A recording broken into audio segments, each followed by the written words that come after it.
met about 20 teachers in a small cohort from across the schools in Albemarle County Public Schools. And these teachers were participating in an initiative called Reframing the Narrative.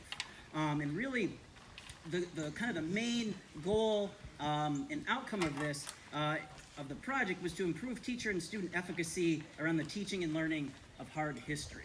There are kind of several outcomes we hoped after this year-long effort by these cohort of teachers and their students. And they include a broader discussion about more accurate teaching and learning of history, really addressing the legacies of slavery, racism, and inequity. Further, to really include multiple narratives to develop a greater efficacy in understanding themselves, the students, and the community and the world around them. And then finally, develop kind of a framework for seeing multiple perspectives and complex understandings as they encounter not only the world around them in their communities, but after they leave the Burley Middle School, Albemarle County Public School system. And so we had these 20 teachers, and many of those teachers brought their students here to Montpelier, and the kind of the main point that they came here to see, the main feature that they wanted to see, was our Mere Distinction of Color exhibit. And if you're a visitor here today, a parent, family, relatives, I do encourage you after the performance to go down into both cellar spaces of the mansion as well as in the South Yard here to experience that exhibit. So please feel free to see the exhibit once you leave. So as you might expect, we had U.S. history classes come, we had government and civics classes come, but I think the jazz ensemble was probably the most unique of all of the different types of classes to come and participate. And we're really excited today to hear their piece that they orchestrated and composed based off their experience of learning about the enslaved community, the legacy of slavery here at Montpelier, with specific reference to our Mere Distinction of Color exhibit. So with that, thank you again for coming, and I'm going to turn it over to Mr. LaPrade.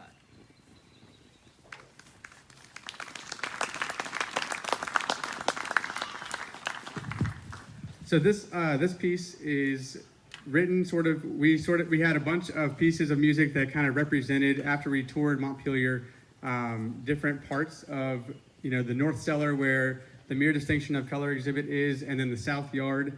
And so what we tried to do in this piece is we told the story, like a general story of Ellen Stewart, and you can read a little bit about that in your program. But the way that this is laid out is the first movement is called the North Cellar, and it begins with the story of Ellen and her hardships here at Montpelier. The second movement is called the South Yard, and that sort of represents hope that the enslaved people here at Montpelier had in the South Yard with their unimaginable circumstances, but they still had hope, and they all had their talents and everything that they shared with each other, and they passed hope down to their children.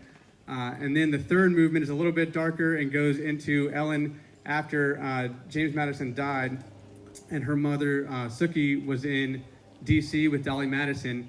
Ellen overheard that she potentially would be sold, and so she ran away, and it's sort of about her escape, and then ultimate capture, and then she was freed by abolitionists. And so that's the third movement, and that one's called Running North. So these are all consecutive movements, and we really hope that you enjoy our piece, Beneath the Surface.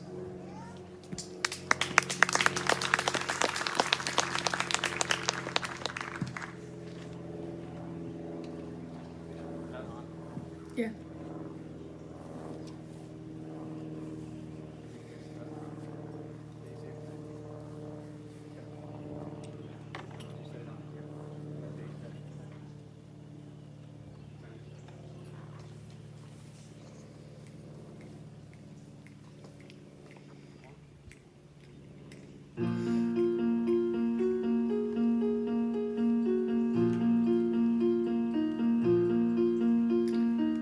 Two races cannot coexist, both being free and equal.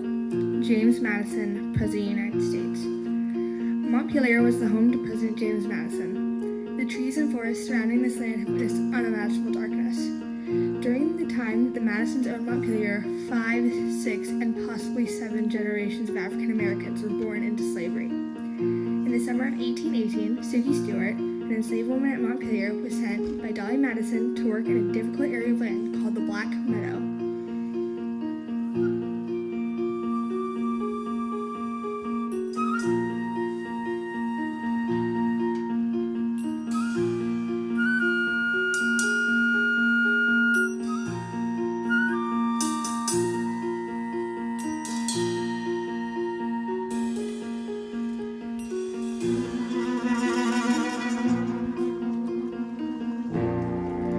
I was a son. I was kidnapped. I was a fiddle player.